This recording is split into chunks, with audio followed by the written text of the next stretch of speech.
Hi guys, welcome to my channel. നമ്മളെ വീഡിയോയിൽ പറയാൻ പോകുന്നത് ഒരു ഗപ്പീനെ എങ്ങനെ ബ്രീഡ് ചെയ്യാമെന്നാണ്. ആദ്യം തന്നെ നമ്മൾ ഗപ്പീനെ ബ്രീഡ് ചെയ്യാൻ ഒരു നല്ല ഫീമെയിലിനെ തിരഞ്ഞെടുക്കുക.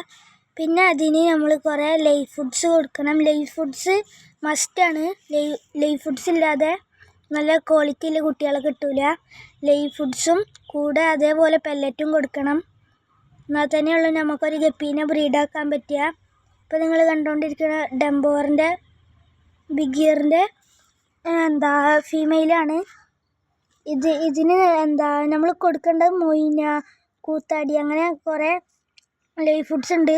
ഇതിലേതെങ്കിലും ഒന്ന് നിങ്ങൾക്ക് കഴിയുന്നത് ഏതെങ്കിലും ഒന്ന് കൊടുക്കുക. എന്നാൽ തന്നെയുള്ളൂ നമ്മളെ ഗപ്പിക്ക് നല്ല ക്വാളിറ്റിയുള്ള കുട്ടികളെ കിട്ടുക. ഇത് നമ്മളെ കയ്യിലുണ്ടായ ഫീമെയിൽ തന്നെയാണ്. ബ്രീഡ് ചെയ്യാൻ ആദ്യം തന്നെ നല്ല ക്വാളിറ്റി ഉള്ള ഫീമെയിലിനെ തിരഞ്ഞെടുക്കണം. ക്വാളിറ്റി ഉള്ള മെയിലിനെയും തിരഞ്ഞെടുക്കണം. നല്ല ആക്റ്റീവുള്ള മെയിൽ വേണം, എന്നാലുള്ള കൂടുതൽ ബ്രീഡാവുക. അപ്പോൾ ഇത്രയേ ഉള്ളൂ നമ്മൾ ഇന്നത്തെ വീഡിയോ. എല്ലാവരും ലൈക്കും ഷെയറും സബ്സ്ക്രൈബൊക്കെ ചെയ്യുക. അപ്പോൾ ബൈ.